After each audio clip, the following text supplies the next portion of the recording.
अतुल कांबळे, संगीता पवार, कळमनकर,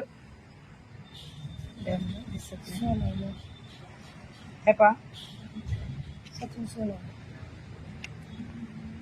अतुल कांबळे, निलेश खुडे, प्रशांत माने, विशाल गुगळे, अतुल कांबळे, संगीता पवार, सचिन सोनवणे आणि संतोष नानासाहेब कळमनकर यांच्या नावाने सुसाईड नोट लिहिलेली आहे. आणि आज सकाळी ज्यावेळी आता त्यांची जी मयत आहेत गणेश, त्यांची मयत गणेश आहेत, त्यांची पत्नी गावाकडे दिवाळीला गेलेली असताना आज हा प्रकार त्यांना दिसून आला. जी बार्शी ग्रामीण रुग्णालय त्याच्या बाजूला जी कॅन्टीन आहे तिथं त्यांनी गळफास घेऊन आत्महत्या केली. आणि आत्महत्या केलेली असताना बघायला गेल्यानंतर त्यांच्या खिशामध्ये एक नाही तर तब्बल 4 सुसाईड नोट सापडल्या. त्यामध्ये हे जे मी नावं घेतलेली सावकार लोक आहेत त्यांची चक्क नावं लिहिलेली आहेत. आणि त्यांनी कशा पद्धतीनं त्यांना त्रास दिलाय, किती शिवीगाळी कशा पद्धतीने केली, कशा जीवे मारण्याच्या धमक्या दिल्या आणि रस्त्यामध्ये अडवून सुद्धा त्यांना मारहाण केली. आणि परत महिला जी संगीता पवार म्हणून नामक आहे त्यांनी सांगितलं तर ते पैसे जर नाही दिले तर तुला म्हणजे महिला वगैरे अडवून तुझ्यावर गुन्हा दाखल करण, ही त्याच्यामध्ये डोक्यामध्ये छेडछाडीचा गुन्हा दाखल होईल अशी एक भूमिका त्याच्या डोक्यामध्ये बसली. आणि बायको जी आहे ती बायकोला काही बरंच त्यांनी सांगितलं नाही. ज्यावेळी आता सुसाईड केलं त्यावेळी त्यांना कळालं, पण ह्याच्या अगोदर स्वतः त्यांच्या मिसेस म्हणायच्या गणेशच्या की बाबा वारंवार ही लोक घरी यायची, त्रास द्यायची, मिस्टर नव्हते त्यावेळी पण सांगायचे की तुझ्या नवऱ्याला पैसे द्यायला लाव, नाहीतर हात तुडीन तांगड तुडीन अशा धमक्या द्यायच्या, जातीवर शिवीगाळी द्यायची. मला एवढंच म्हणायचंय, या सावकारांना सांगायचंय की बाबा तुम्ही जरी तुमच्यात धमक नसल, तुम्हाला कष्ट करायची तर धमक नाही, रुपयाचे 2 रुपये कसे होतील ती तुमच्यामध्ये धमक आहे, बाकी काही नाही. 15 ते 20 रुपये टक्क्यांनी जर तुम्ही पैसे देत असाल आणि तुम्हाला सहनशीलता नामक जर नसेल सोबत, सहनशीलताच नसेल तर तुम्ही सावकारकी करू नका. या तुमच्या सावकारकीमुळं एखाद्याचं कुटुंब उद्ध्वस्त होत असत.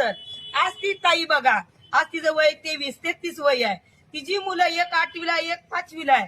या सावकाराच्या धमकीमुळं आज तिच्या पतीचं मरण झालंय. आज एक ताई विधवा झाली, 2 मुलं अनाथ झाली.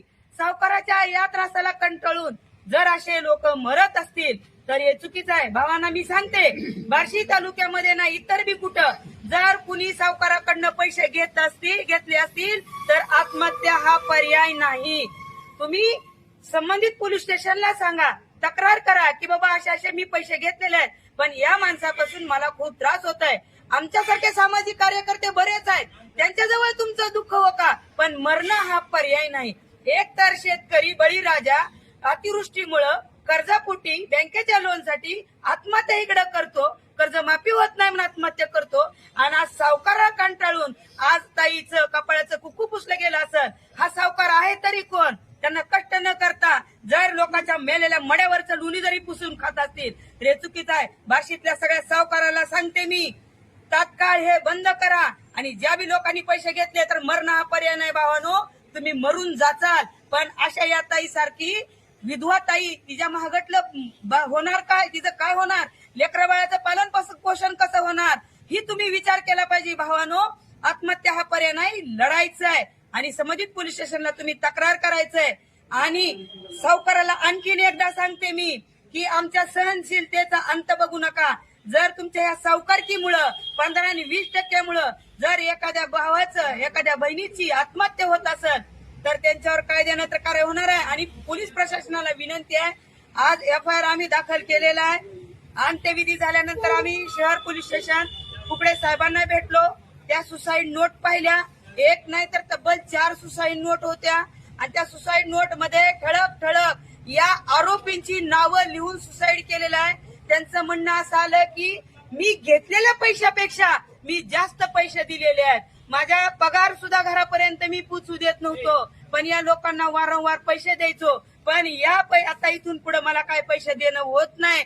आणि उलट माझ्या रुपयाचे 2 रुपये कसे घेतील, पैशाच्या दुप्पट पैसे कसे घेतील, मुदल सोडून व्याजावरच मी माझं घर जळालं, माझ्या लेकरा बाळाचा प्रपंच उघड्यावर ठेवतोय आणि मी माझा स्वतःचा जीव संपवतोय, असे सुसाईड नोट ठेवून बिचाऱ्यांना आत्महत्या केली. भावानो, आत्महत्या हा पर्याय नाही तर लढावं.